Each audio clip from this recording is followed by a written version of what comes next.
Сәлеметсіңдер ма балалар? Бүгін біз растрлық және векторлық суреттерді салыстыру тақырыбын өтеміз.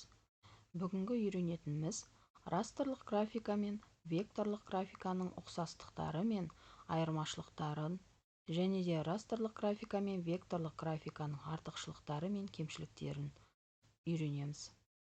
Біз Paint графикалық редакторында растрлық кескіндерді Inkscape программасында векторлық суреттерді салып өңдеуді үйрендік.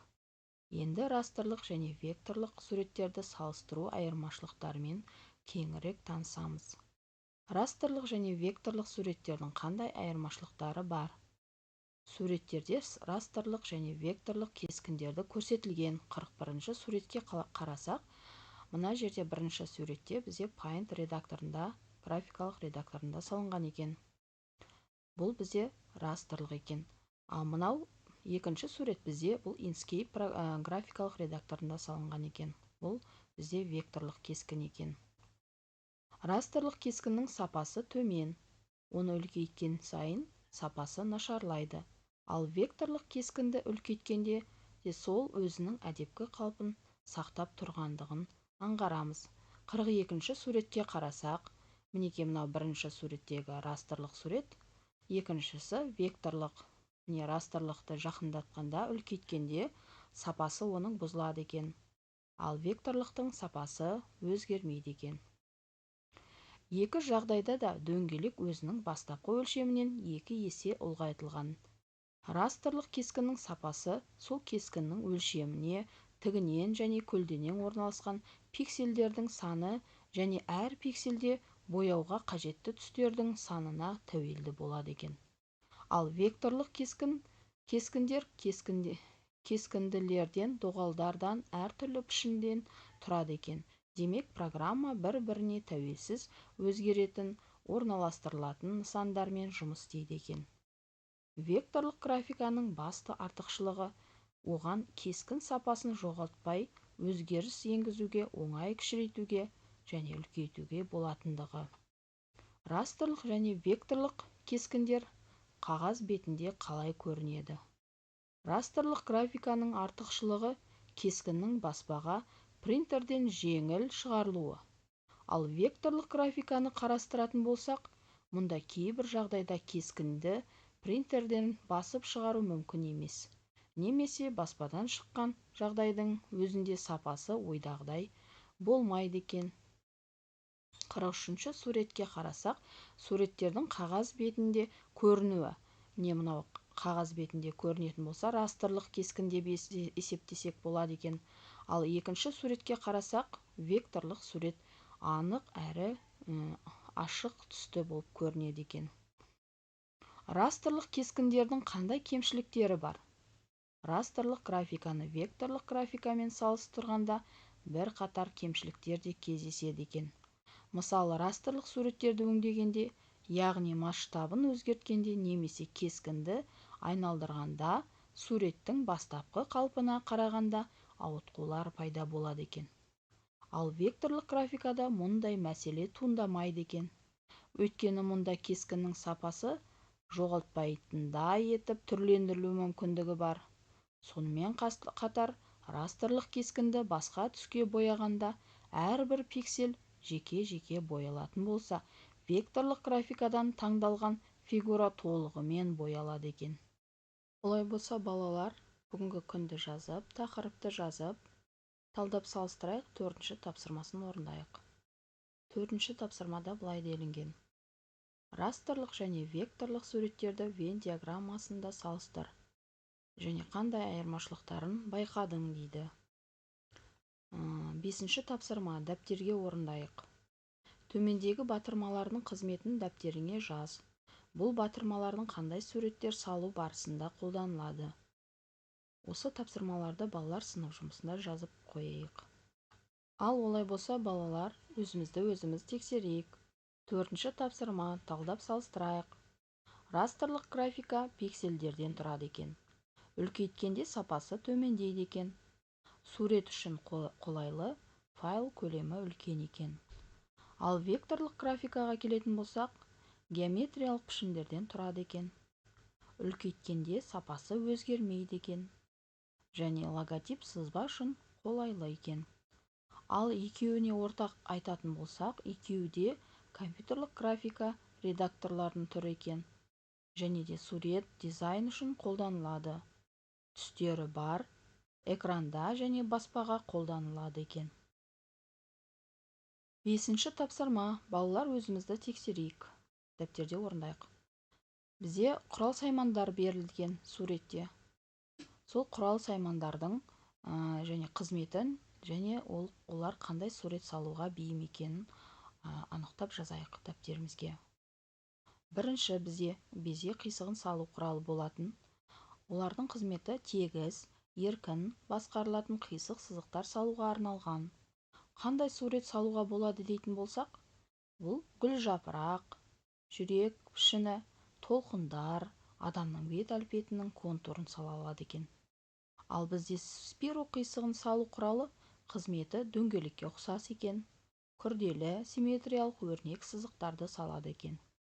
Ал қандай сурет салуға болады дейтін болсақ, әшекейлі өрнектер, геометриялық сәндік суреттер, декоративті дизайн элементтерін салады екен.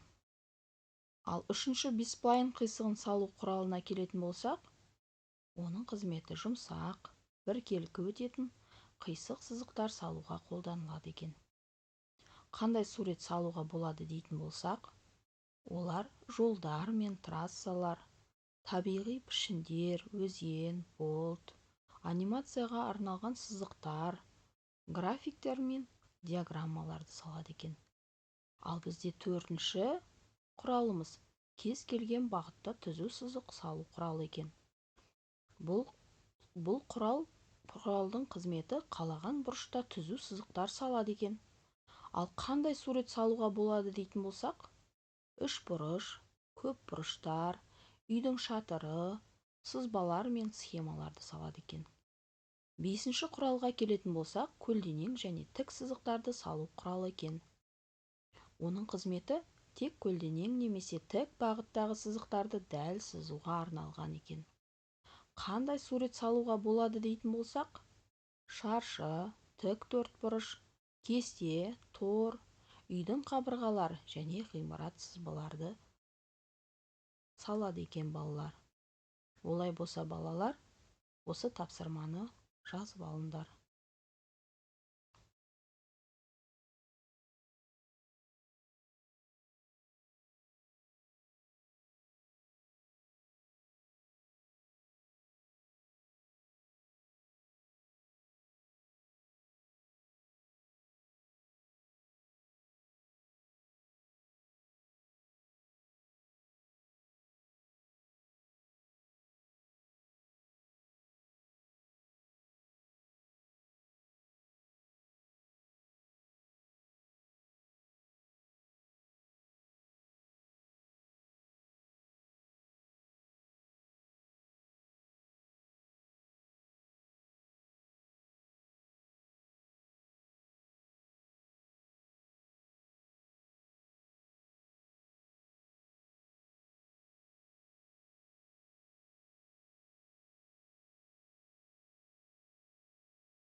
Ал олай болса балалар, біз компьютерде орындайық тапсырмасын орындаймыз. Компьютерде көңіл-күй смайликтерін сал.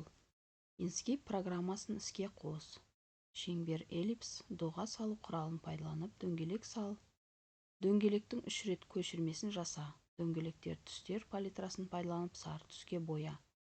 Қалам құралын пайдаланып смайликтерге қара түспен көз, ауыз сал. Смайликтерді 3 түрлі көңіл-күйді білдіретіндей етіп өзгерт. Біз енді бұл жерде 3 смайлик сал деп тұрған екен. Біз тек бір смайликті ғана салып, соны біз жаңа Paint графикалық редакторында да сол суретті салып, смайликті екеуін тексереміз, салыстырамыз. Олай болса, біз Inkscape программасын ашайық. Неке. Бізде міне шеңберді таңдаймыз. Шеңберді салып аламыз. Сөйтіп, оның үшін біз сары түске бояймыз. Сары түске боядық. Енді бізге көз салу керек. Көзді біз қара түске бояп аламыз. Және осы көзді біз копировать етеміз. Екеу болып шықты бізде.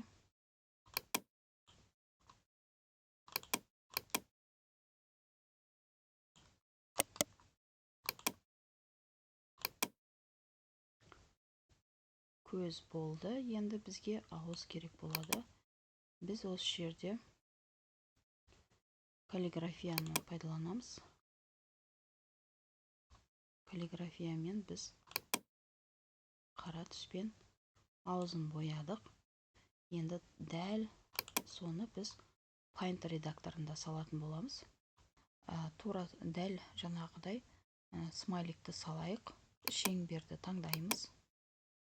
Шеңберді таңдап алып, оның үшін біз құйып бояуды басып, сары түсті таңдап, ішін сары түске бояймыз. Және де дәл сол секілді біз көзін жасаймыз. Инскейптағыдай көзін жасаймыз.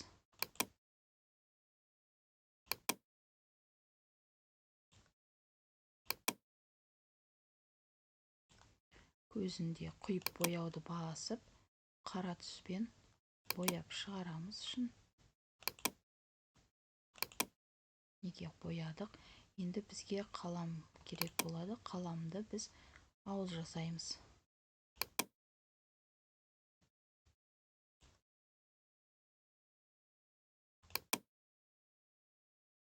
Неге ауыз жасадық? Енді оның да ішін біз қара түске бояйтын боламыз. Неге боялды? Енді қарасақ балалар, бізде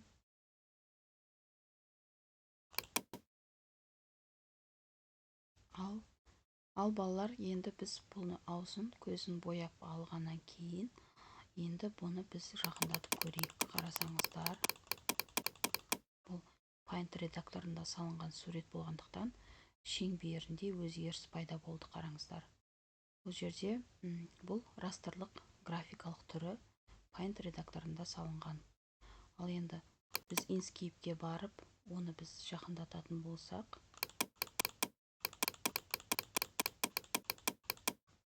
неге жақындатсақ та, оның суреттің түсі өзгермейді және де сол қалыпта қалады екен, балалар.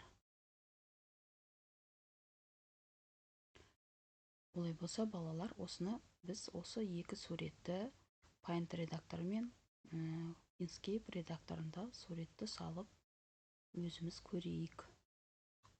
Олай болса, балалар, тапсырмаларды орындап болсақ, үйде орындайық, тапсырмасын үйге беремін. Бұл жерде жазылып тұр: Нұрсәуле мен Нұрғаным өздері білетін графикалық редакторларды пайдаланып суреттер салды. Салынған суреттерін принтерден басып шығарды. Бірақ Нұрғанымның суретінен Нұрсәуленің суреті сапалы, анық болды. Неліктен? Ойыңды сыныптас құрбыларыңмен бөліс. Балалар, үйге берілген тапсырманы орындап келейік. Бүгінгі сабаққа қатысқандарыңа рахмет. Жақсы сау болыңдар.